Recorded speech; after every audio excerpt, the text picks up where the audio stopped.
Jeremy Clarkson wrote this, diddly squat, till the cows come home. Now what's very important about this book is understanding the importance of farming and how someone like Jeremy Clarkson, you know, the car guy, can actually take upon himself to almost change and revolutionise this farming industry just by the things that he does and his show, his programme of Diddly Squat. It is absolutely fantastic. So let's dive deeper into this, and if you get anything from this, make sure you like and subscribe down below.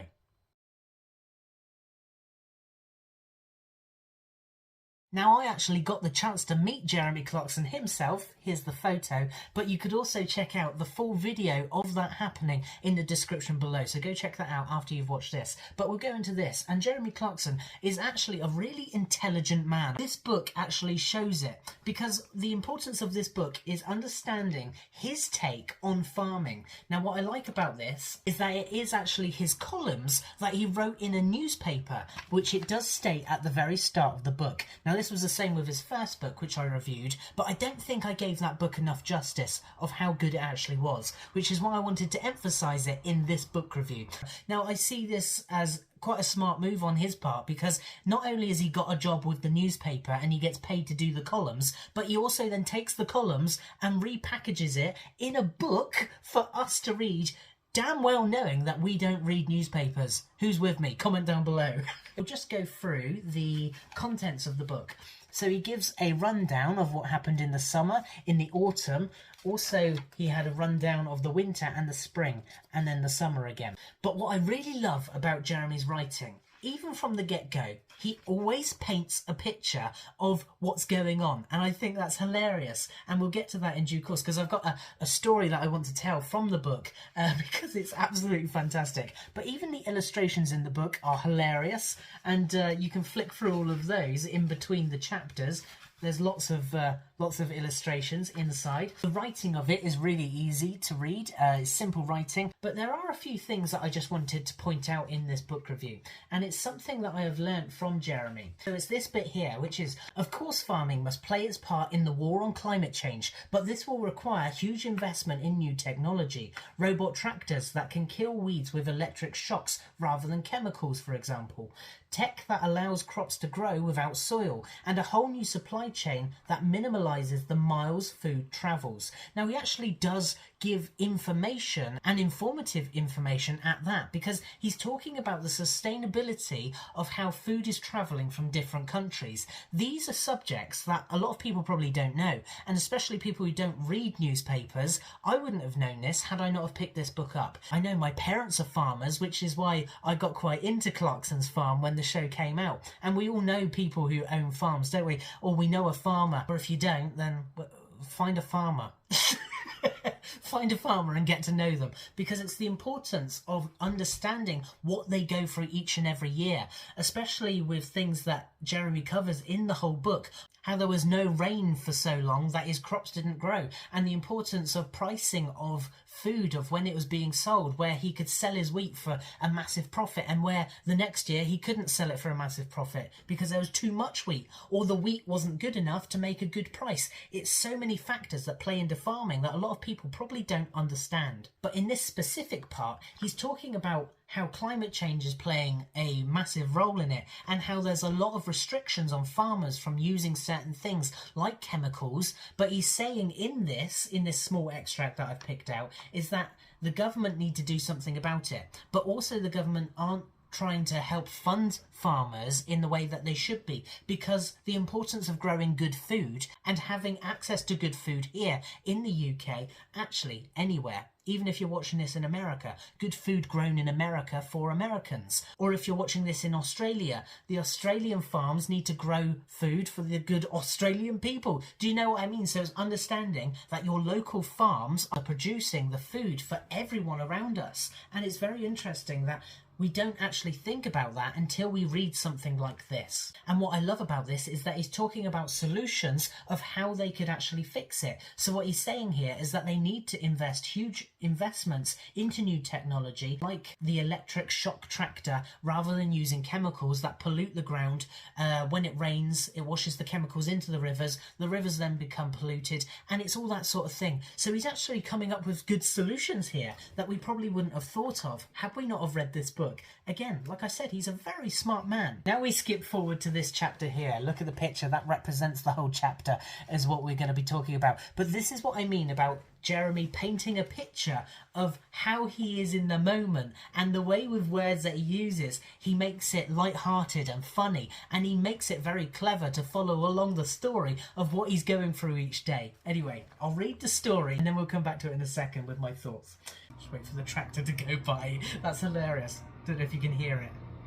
That's a tractor going by. I mean, it's on point, isn't it? Anyway, let's go into the story. So, 4 of my cows gave birth to heifers last week, which meant I had to spend an hour informing the cow police. And then I had to go outside in the snow to give them huge plastic earrings. These are identifying tags, and they'll be in the poor animals' peripheral vision until the day that they die. Fitting these tags is not easy, because you must first of all climb onto the individual pens where the calves live. This means scaling a 5-foot-high metal fence that is absolutely covered in its mother's feces. And then when you've fallen into the pen, because feces are very skiddy, the mother cow will decide that you are a threat to her baby and that it will be best if you weren't alive anymore. I mean, the painting of the picture, you can see it happening, can't you? His welly boot going onto one of the bars of the gate and sliding. You can just imagine it. So now you're facing down the irate mother cow while working on a plan to get the calf into a corner. If you can achieve this, and it's about as easy as organising air, you must then leap over the calf so you end up straddling her neck. Then with one hand you hold her head back while with the other you reach for the ear-piercing tool.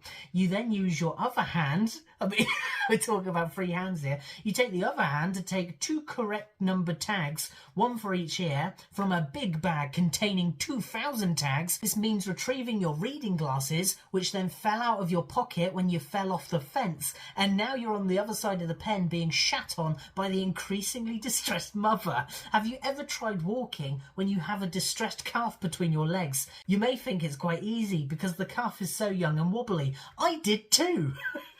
But a calf is still several hundred pounds of pure muscle, so it's not that easy at all, especially when you absolutely must not spill any of the 2,000 tags from the bag or drop the iodine bottle that you're holding in the 4th hand. Eventually, I got the cow into position, although when I say there is televisual evidence to suggest it was Caleb, and then I had to position the ear-piercing tool on the ear, taking great care to ensure that when I squeezed the handles, I didn't accidentally sever one of the 2 gigantic blood vessels in there. This is really hard to do because the calf's head is very much a moving target. It's like shooting at an epileptic elephant shrew.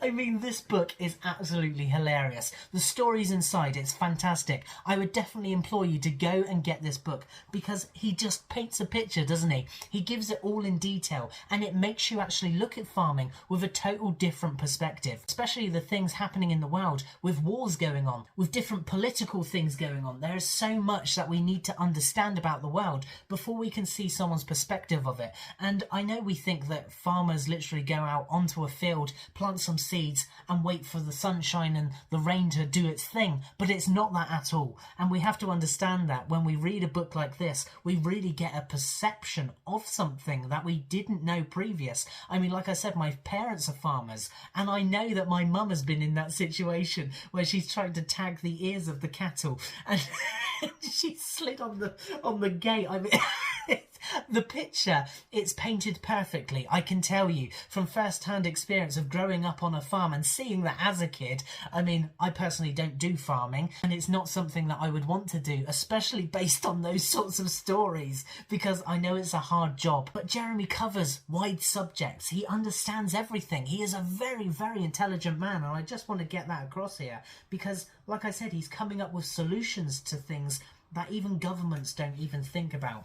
And this is one that really led me to think that, which is Feed the World, this chapter here, because he then gives a rundown of what is happening. I'll just read a few bits here. because it gives the real perception of what he's dealing with and his thought process of how he comes up with the answers. I do tend to go through life with a general sense that everything will be alright in the end. Yes, we are told every 20 minutes that soon the earth will be a superheated ruin that's no longer capable of supporting even bacterial life, but I continue to run 7 cars, 6 of which have V8 engines, because I reckon that in the nick of time, a Munich-based boffin will invent a giant spaced vacuum cleaner that will hoover up all the unnecessary carbon dioxide out of the atmosphere and make everything normal again. I had the same attitude towards... Of course, it wasn't going to wipe us all out, because somewhere in Germany there'd be a scientist in a room full of pipettes and Bunsen burners who would invent a vaccine. And so it turned out to be. Financial crash of '08, yep, I did a bit of running around in circles back then, thinking that all of my savings would be consumed by the invisible and unfathomable, that's easy for me to say, Wall Street. But soon there was a quantitative easing and a deal with China, and by the spring of '09 my snout was back in the fish row.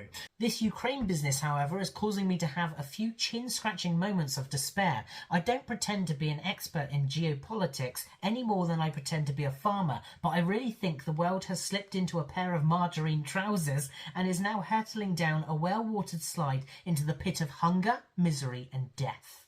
Again, something that Jeremy covers in this book, but that's where I'm going to leave it, because he's talking about the unfathomable things that are happening in the world, but actually he doesn't see a solution to how that could be made better. And that is quite worrying for someone as intelligent as the man who can, literally remember every fact about a car ever. He also remembers everything that's going on in the world. He's also plugged into so many different things around the world. He knows firsthand, because he goes around travelling with all the car programs that he does. He goes round and sees how the world is in different countries. He has a very broad mind of how he has travelled so much to get an understanding of when he comes back home, he can see how it doesn't work. And that's what I really love about Jeremy, is that he tells it how it is. He explains his point of view, and he's quite enthusiastic with the way that he tells a story as well, especially to get attention. And that's what I want to say about this book, is that it's brought my attention forward that there's something wrong with farming in today's world, because a lot of things aren't happening that should be happening. The amount of grants that Jeremy hasn't been able to get because the government have said no. They've slapped a red sticker on it and they've said no to him. Now, I'm not just talking about his restaurant that he's trying to open. There's a lot of red tape around that. But what I'm saying is that local farmers are struggling. But he's also helping let people understand the whole concept of why they're struggling. And that's the great thing about his TV show as well. Let me now read the back of the book for you. So, trainee farmer Jeremy Clarkson just made £144 in his first year at Diddley Squat Farm. This year he determines to do better. Not because he knows of what he is doing, but because he is fed up of getting stick from Caleb. Yet farming continues to be a challenge. For instance, loading a grain trailer is harder than flying an Apache gunship. Cows turn out to be more deadly than motor racing, and it's easier to get permission to build a nuclear plant than it is to turn a barn into a restaurant. Jeremy's always got a plan. Loads of them.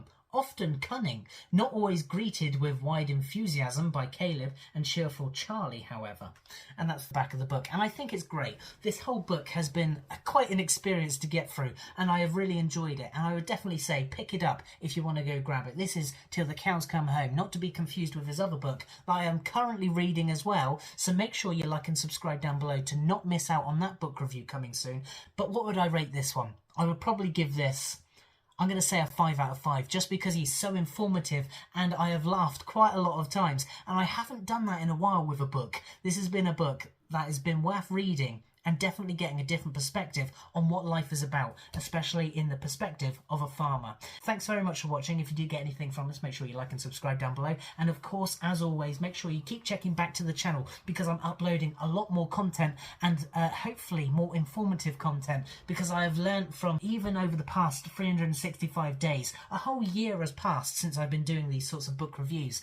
And I know that I didn't do it justice with the first book, but that was definitely one worth picking up as well. So that's why I want to make the effort with this one. So I hope that's come across. So thanks very much for watching, and hopefully catch you on the channel very, very soon in whatever video that may be. Cheers.